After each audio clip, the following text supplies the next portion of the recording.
bakat kita. Apakah Tuhan kita mengendalikan segalanya? Apakah semua ciptaan dikuasai oleh Tuhan kita?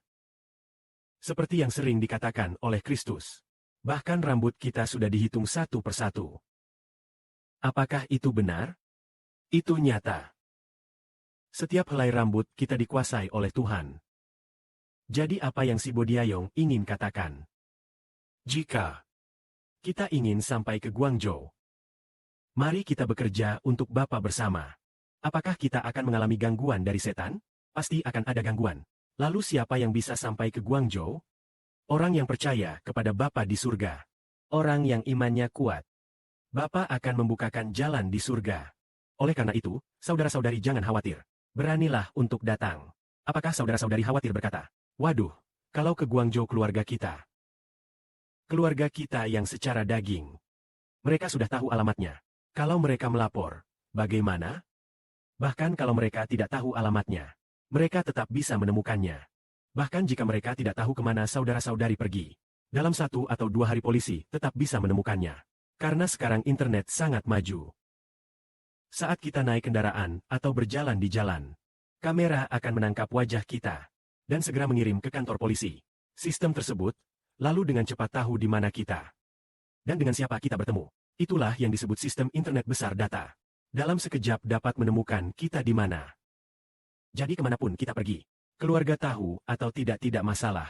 Karena, walaupun tahu atau tidak, mereka juga bisa cepat menemukan kita. Namun, apakah benar mereka bisa menemukan kita atau mereka mau menemukan kita atau tidak? Atau bisa menemukan atau tidak? Kedengarannya seperti sistem kepolisian negara yang mengendalikan semuanya. Tetapi, meski terlihat mereka mengendalikan semuanya, apakah mereka bisa menemukan kita? Apakah mereka mau menemukan kita? Itu semua diatur oleh Tuhan.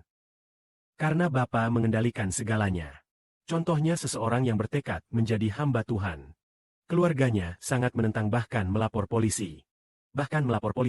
Tapi jika seorang saudara dan saudari berdoa kepada Bapa di surga, maka Bapa sudah tahu isi hatinya.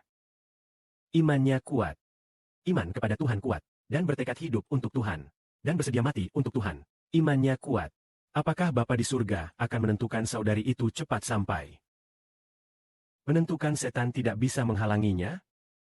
Tentu bisa. 100% bisa. Berarti seseorang dengan iman. Bapa membuka jalan di surga.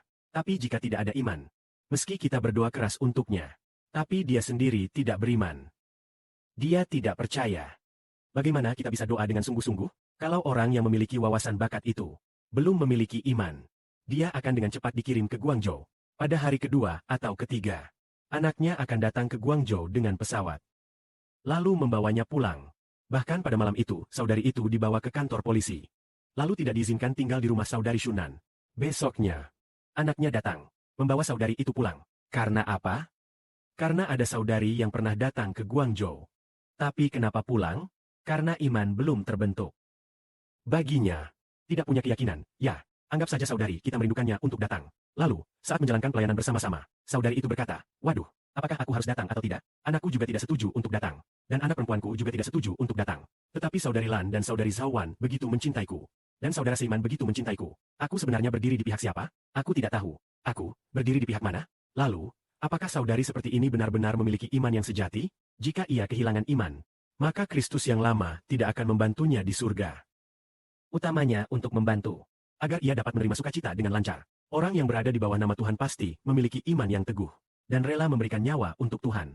Jika begitu, iman seperti ini berkata, waduh, apakah aku benar-benar harus datang atau tidak? Jika ada keraguan, tentu ia tidak akan datang. Atau mungkin sedang mempertimbangkan sesuatu. Bagaimana kalau polisi menangkap? Bagaimana jika polisi membawa pergi? Atau, misalnya, saudara Seiman dibawa pergi oleh keluarga jin. Bagaimana? Jangan khawatir, saudara-saudara, jangan khawatir. Karena saudara-saudara telah mendengar bahwa Putra Allah, yaitu anak Tuhan, yang tidak mungkin ditangkap. Bagaimana mungkin? Tidak ada seorang pun yang mampu menangkap anak Allah. Sampai pada waktu yang telah ditetapkan oleh Allah barulah bisa ditangkap. Atau, meskipun sekarang juga bisa ditangkap. Jika disita, ia pun akan segera dibebaskan kembali. Karena kehendak Allah belum terlaksana. Agar matahari setiap hari mengeluarkan perkataan. Dan setiap malam menyampaikan pengetahuan. Sebelum segala bangsa dan generasi mengenal saudara-saudara Hibberlis, hari itu belum tiba. Jadi, tidak mungkin mengalami penderitaan seperti ini. Karena segala yang dijanjikan Allah telah digenapi. Saudara-saudara, bagaimana hendaknya kita menatap surga? Dengan iman yang penuh, berangkat dengan keberanian, tanpa ragu-ragu, dan mengejar berkat surgawi dengan penuh semangat. Amin.